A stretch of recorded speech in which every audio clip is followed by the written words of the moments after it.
welcome back. It's me, Karen, your favorite booktuber, and today I wanted to do a little combo haul TBR. These are some books that I bought in the month of April when I was, I think International Booker really took its toll on me and I decided to act out and buy some books. And I think these are going to be the books that I'm going to have. I really hopefully will get through most of these during this summer, and I just wanted to share them with you, put them on your radar. Would love to know if you've read any of them, what your thoughts are on these books, what are your summer reads, and yeah, let's just get into it. The first book is Earth Angel by Madeline. These are a collection of short stories. I don't know a whole lot about these stories. All I know is from the back, we've got ourselves a story of an ISIS recruit, an adolescent beauty queen, and a childless millennial who walks into a bar. Next up, we've got A Horse at Night by Amina. Cain. This book has been on BookTube for a while. It's made its rounds. I have not read it just yet, but I am really interested in hearing Amina Cain's thoughts and reflections on reading and writing. Next up, we've got Some of Them Will Carry Me by Giada. Scodellaro. This is a debut short story collection that centers Black women in moments of imminent change. This book was brought to my attention by one of the subs of this channel who shared her Substack with me, so I'll link it in the show notes if you would, because her description really compelled me to pick up this book. Next up, we've got The Master of Balenciaga, His Workroom, His World.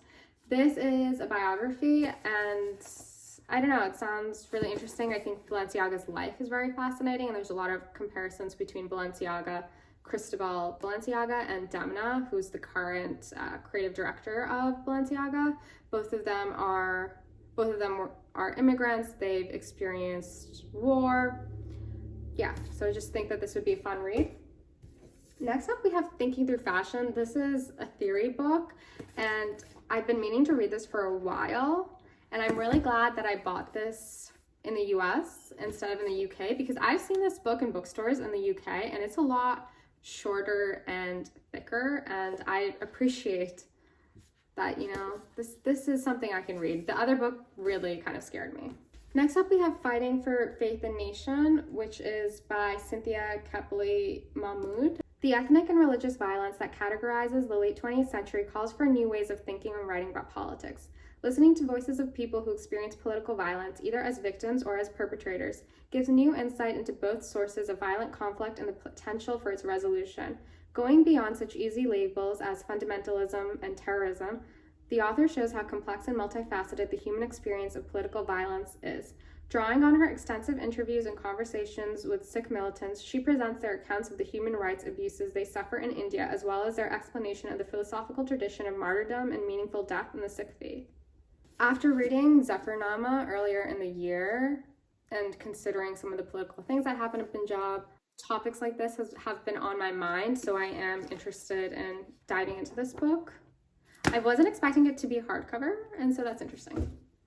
Next up, we've got an exciting book. This is Call Me Cassandra. This is the 2023 International Booker winner. Wow, guys. Who would have thought? Who would have thought?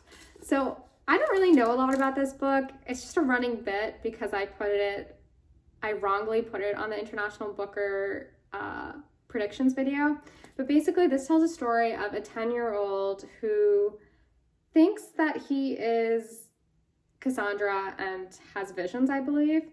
I don't know yet. I'm gonna get into it and I'll let you know what I think. Next up, we have Deceit, a novel by Yuri Felsen. This one really interests me because this is a kind of rediscovered classic from what I understand. Let me read this to you. Our author was once considered the Russian Proust. This tells a story of an obsessive love affair set in interwar Europe.